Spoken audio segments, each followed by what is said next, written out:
राज तिजोरी को पिताजी को नाम भीखम छापाटिक पड़ता है, मेरी माँ को नाम माँ शकुंतला पड़ता है, मेरा ही नाम देवनंदन झा पड़ता है।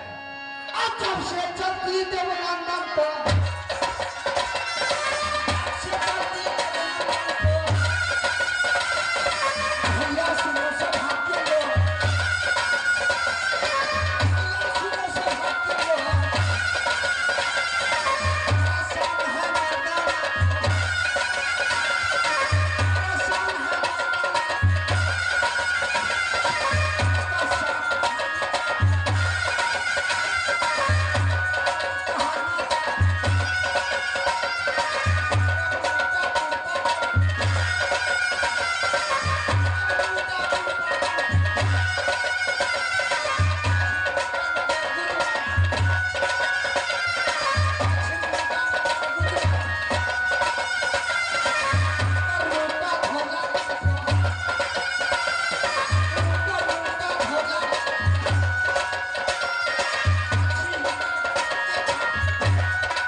मैं आगे का करता होता था। मैंने दोस्ती की हो कहा तो राज मोहब्बा, मैंने दोस्ती किया हूँ राज मोहब्बा में, जो सुबह को जाता हूँ और शाम को वापस आता। लेकिन आज 7 रोज हो गया, सोया हुआ था लाली पलंग पर, सोया हुआ था लाली पलंग पर, जोड़ी जोड़ी को बात लगाई, क्या तो शब्बा गाली दिया, क्या छतरी किया है, हाल पूछ लेंगे दोस्त को, मुखरा था। मैं यहाँ से राज मोहब्बत को फौरन करता हूँ।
को छतरी क्यों नहीं जोड़ी मरना मरना दसवा को छतरी यार इधर कर दिया क्यों नहीं दोस्त कर मैया दसवीं दिन में क्यों नहीं किन कर मैया दसवीं दिन में बात नहीं दिया क्यों नहीं जोड़ी कर तुम आगा मुंह पे के कर दी अरे दोस्त क्या तो घट गया है धन सोना अच्छा क्या तो घट गया धन सोना क्या तो घटे कटोरा दूध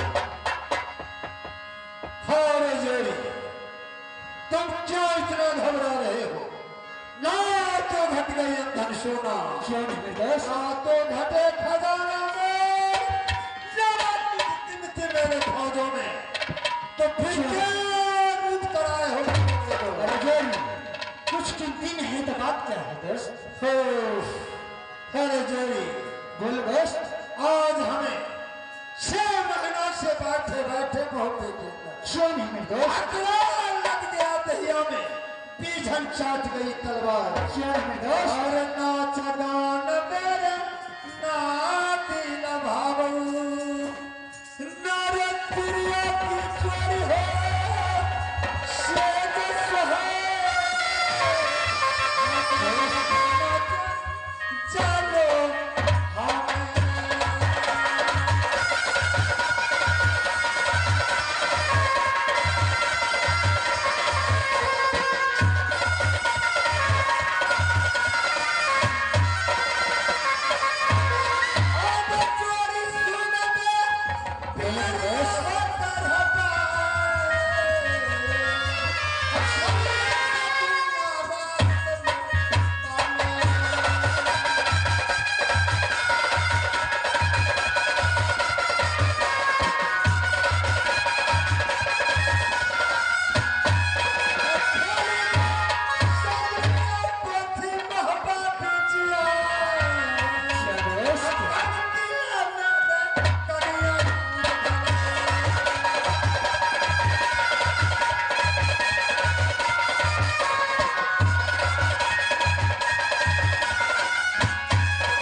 हमें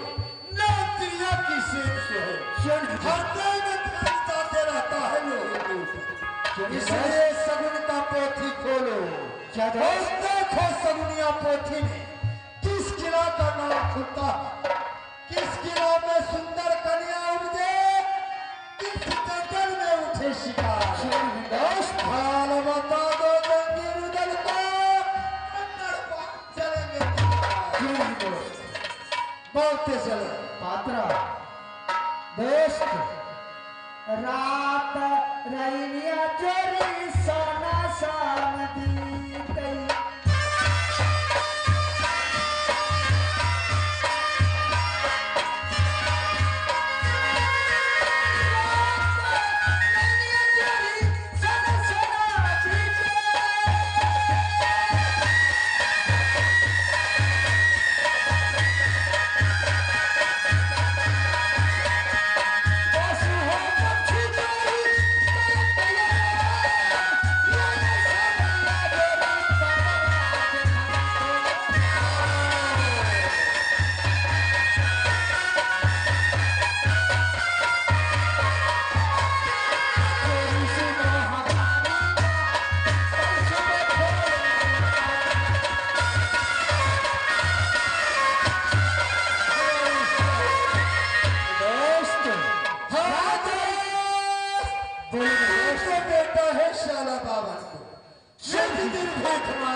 अभी पता है एक बात का बोले मेरे दोस्त याद आ गया हमें जोड़ी क्या याद आ गया है दोस्त? सुनते हैं आजकल मेला लगा है करकाबुल का, उसमें बहुत सुंदर सुंदर सा घोड़ा आता है। क्यों नहीं? मोहब्बे के अंदर सबको लिए घोड़ा चढ़ने के लिए क्यों एक घोड़ा मेरा विचार है जो बेटा इंदर सिंह को लिए खरीद कर लावे। क्यों नहीं दोस्त? मेरे पास रुपया तो एक भी नहीं है। कारण तिजोरी का मालिक तो मेरे बड़े भाई अमरपति अल्लाह सिंह। मैंने तो सारा समय एक आदमी किला से लौट लौट कर इकट्ठा किए मोहब्बे के अंदर, लेकिन दादी का मालिक तो मेरे बड़े भाई। इसलिए मेरा विचार है चलो यहाँ से बड़े भाई के पास और भैया जी से रुपया मंगनी करेंगे, फिर चलेंगे करकाबुल को, एक सुंदर सा घोड़ा खरीद कर लाएंगे रात मोहब्बे के अंदर बेटा इंदर सिंह को चढ़ने के लिए। अवश्य दोस्त, क्या विचार है तुम्हारा? दोस्त विचार तो इस मेला में जाकर के बदमाशी ही होना चाहिए दोस्त। अक्षर चाहिए आधार में जो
क्यों नहीं